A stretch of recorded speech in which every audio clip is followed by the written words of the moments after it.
Olá, gente. Vamos agora para a nossa terceira aula, né? Terceira e última aula.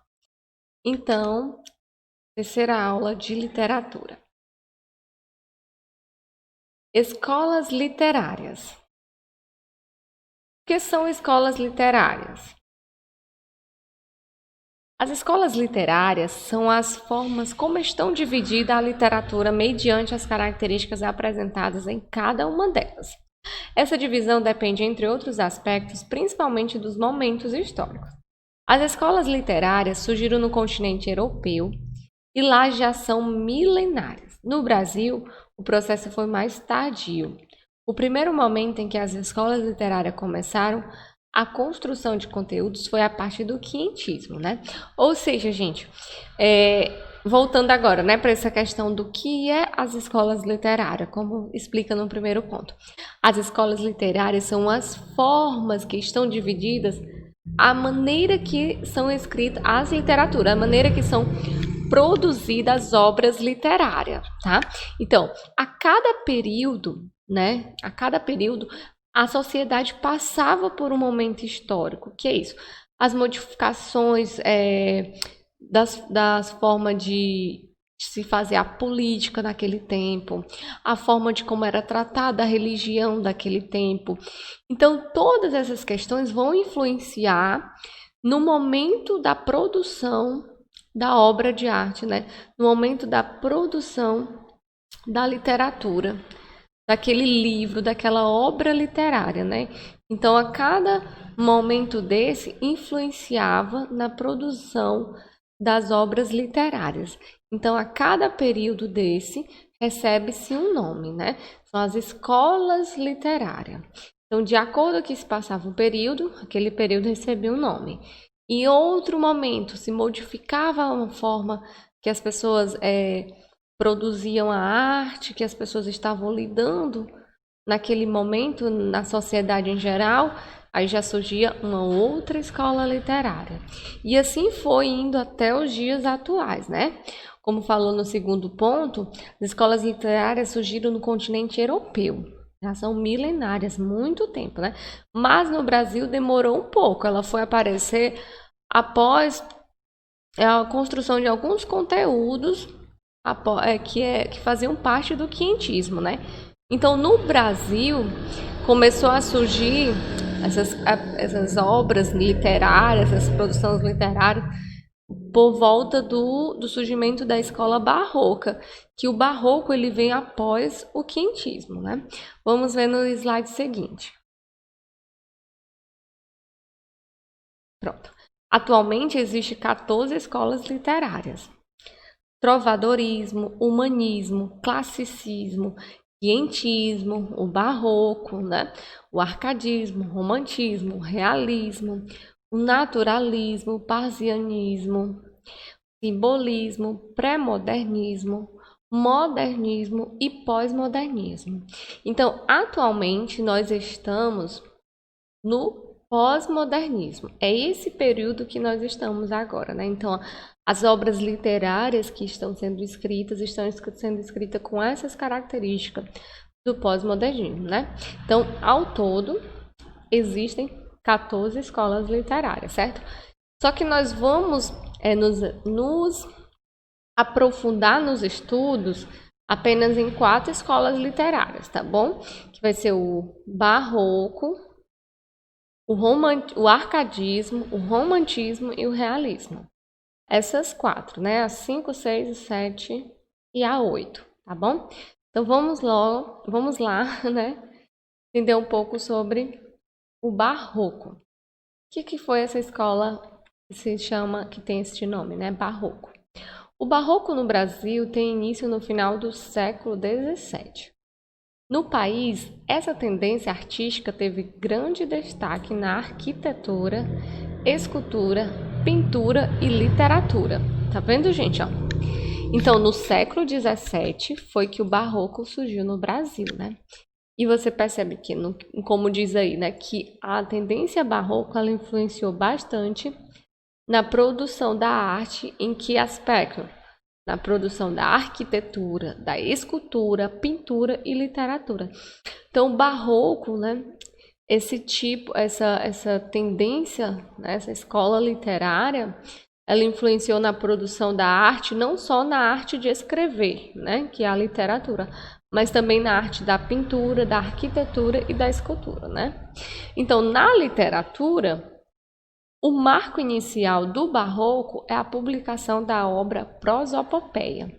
Foi em 1601, de Bento Teixeira. Na escultura e arquitetura, foi o Aleijadinho. Foi, sem dúvida, um dos maiores artistas barroco brasileiro. Não é isso? Vamos saber um pouco mais. Contexto histórico. Foi durante o período colonial em que o barroco floresceu no Brasil. A capital, Salvador, foi transferida para o Rio de Janeiro e, com isso, o número de habitantes aumentou consideravelmente no país. Aliado à exploração de ouro, que passou a ser a principal atividade econômica desenvolvida, o aumento da produção, o aumento da população propiciou um forte desenvolvimento econômico. Ou seja, gente, como eu estava falando, né, que sempre aquela obra de arte, aquela escrita, né, aquele romance, aquele texto que um ator, aquele poema, aquela música, enfim, a obra de arte, ela vai ter influência do meio histórico, né? Então, o meio histórico da escola barroco, você percebe o que estava acontecendo, né? A transferência da capital do Brasil. Antes a capital era São Paulo, quer dizer, antes, né, a capital era Salvador. Desculpa aí, gente. Antes era Salvador. Então, nesse período do surgimento do Barroco, então foi esta mudança da capital de Salvador passou a ser o Rio de Janeiro. Com isso, foi aumentando o número de habitantes, né? Como fala aqui, aumentou muito o número de habitantes. Então, isso foi influenciando, sim, na produção das obras de artes, né? Dos atores, dos autores, dos livros, dos textos, não é isso? Vamos para o terceiro ponto. Com a queda das exportações de açúcar nordestino no mercado consumidor mundial, tem o início do chamado ciclo de ouro. Nesse período, Minas Gerais passou a ser o grande foco, tendo em conta as jazidas encontradas no local. Foi ali que a arte barroca mineira começou a despontar com o Aleijadinho na escultura e arquitetura e o mestre Atraide na pintura. Ou seja, né, essas obras de arte, o Aleijadinho, ele foi tendo essa influência do que estava acontecendo naquele período. E o que estava acontecendo naquele período era o quê? A exportação de açúcar nordestino, né? Então, estava acontecendo muito consumo, então estava uma produção muito boa. Recebeu até um nome de ciclo de ouro, não é isso? Vamos ao próximo. As características do barroco. As principais características do barroco literário brasileiro são linguagem dramática, racionalismo, exagero e rebuscamento, uso de figura de linguagem, união do religioso e do profano, arte dualista, jogo de contraste, valorização dos detalhes, cultismo, jogo de palavras, conceptismo, jogo de ideias. Ou seja, essas são as características do barroco. Então, sempre as obras de artes barroca vai ter essa linguagem dramática, né? Acontecendo um drama e tal.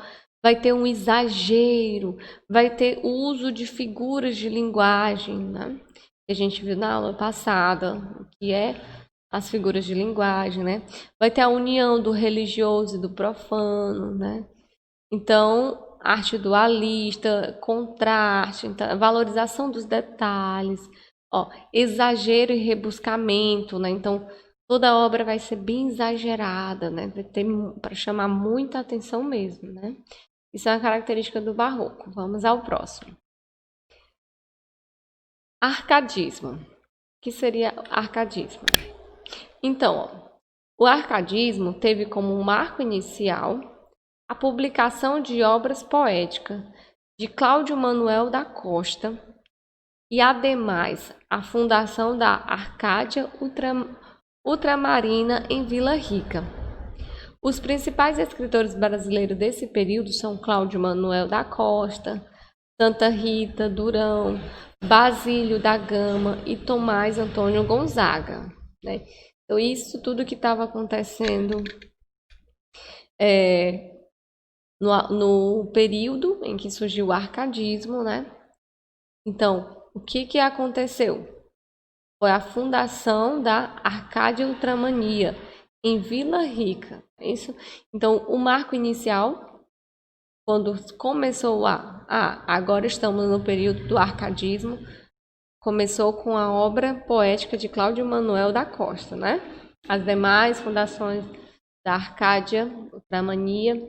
Então, os principais escritores desse período é Cláudio Manuel, né? Como vem citando aqui, todos esses que eu li, não é isso? Vamos ao próximo. As características do arcadismo: exaltação da natureza, valorização do cotidiano, crítica à vida dos centros urbanos, modelo clássico, utilização de pseudônimos, objetividade, temas simples, amor, casamento, paisagem. Mas Fugere o Rubem. O que significa isso? Fugir da cidade, né? Unutila, truncate, cortar o inútil, áurea mediocritas, mediocridade, áurea, vida comum, e locus amoenos, refúgio amoeno, agradável. Resumindo, né? O arcadismo, ele vai sempre exaltar a natureza, ele vai sempre exaltar as coisas simples da vida, né? Ele vai valorizar o cotidiano, a vida no campo, né? Então, a vida da cidade, ele não vai trabalhar tanto, né? Quase que não vai ver nada falando sobre a vida na cidade. Sempre nas obras do arcadismo vai vir mais essa questão da natureza, né? Vai ter bastante objetividade, ou seja, vai ser direto em suas obras, não é isso? Vamos ao próximo. Romantismo. Contexto histórico. O romantismo no Brasil teve como marca inicial a publicação do livro Poema de Gonçalves de Magalhães, em 1811 e 1882. Intitulação Suspiros Poéticos e Saudável. Além dessa obra, a revista Niterói, publicada nesse mesmo ano em Paris, também foi precursora, né, do movimento romântico do Brasil. Esse período é caracterizado por manifestações culturais, artísticas e literárias iniciadas na Europa no século XVIII. Então, gente, o romantismo no Brasil, ele iniciou justamente com essa obra, né, de poemas, né, essa publicação de um livro de poema de Gonçalves de Magalhães. Isso é o período que caracterizou mais as manifestações culturais, artísticas, né, iniciada na Europa no século XVIII.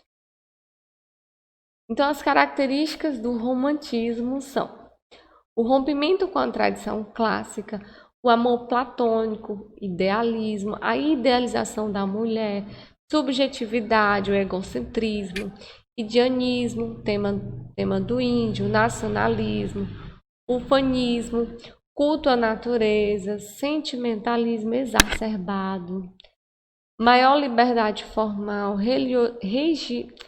religiosidade e evasão e escapismo. Ou seja, gente, resumidamente, qual a principal característica desse período que se chama romantismo, né? Ele vai falar muito, né, desse amor platônico. O que é o amor platônico? É aquele amor que não é correspondido, né? Que é idealizado, né?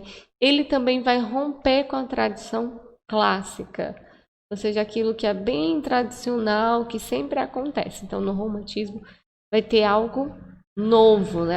Algo que vai ser diferenciado. Outra característica do romantismo que a gente pode destacar aqui é a idealização da mulher. Então, sempre nas obras literárias românticas, né, do romantismo, vai ter essa idealização da mulher, né? Então, vai falar muito bem da mulher, falar muito bem das características da mulher, não é isso? Então, vamos ao próximo.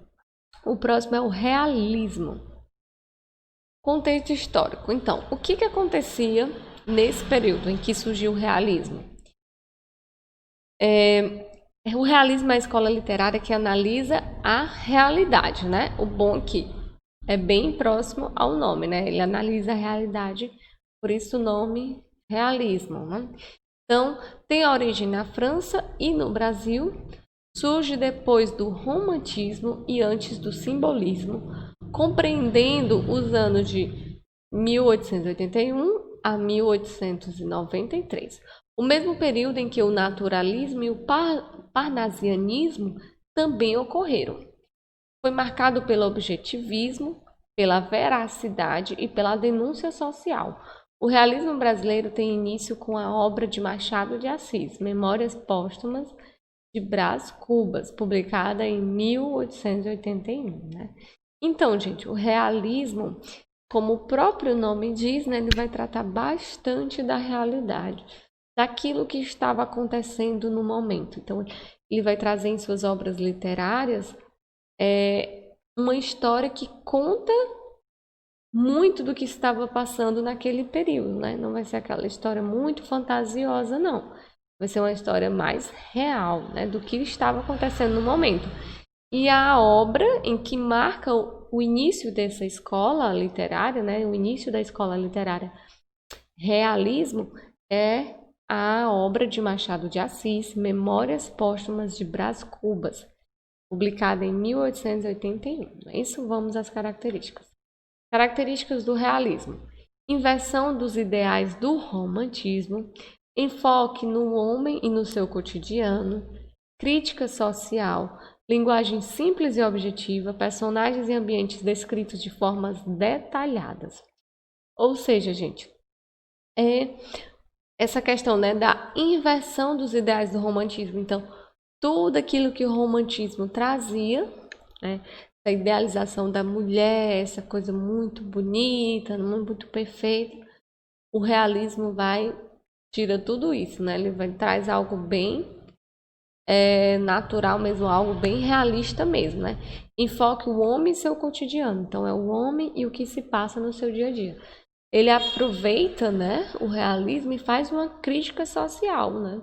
Já que ele vai tratar da realidade daquele período, do que estava se passando naquele período. Então, faz sim uma crítica social, né? A linguagem é simples e objetiva, personagens e ambientes são descritos de forma detalhada, ou seja, fala bem, descreve bastante sobre como são os personagens e como é o espaço. Isso? Bom, gente, por hoje é só, tá? A nossa aula 3 vem falar sobre as escolas literárias, né? Como a gente viu. E o enfoque são nessas 3 escolas, certo? Aliás, nessas 4 escolas literárias que a gente viu agora, certo? O barroco, o arcadismo, o romantismo e o realismo, certo? Então, são essas escolas que vocês vão estudar para a prova, tá bom? Eu vou passar também uma atividadezinha de revisão. A atividade de revisão, ela vai ter perguntas, né? Todas, de tudo que a gente estudou até hoje, certo? Perguntas sobre a aula 1, a aula 2 e a aula 3. E com essa atividade é que vocês vão estudar para a prova, tá bom? Então é isso, bons estudos!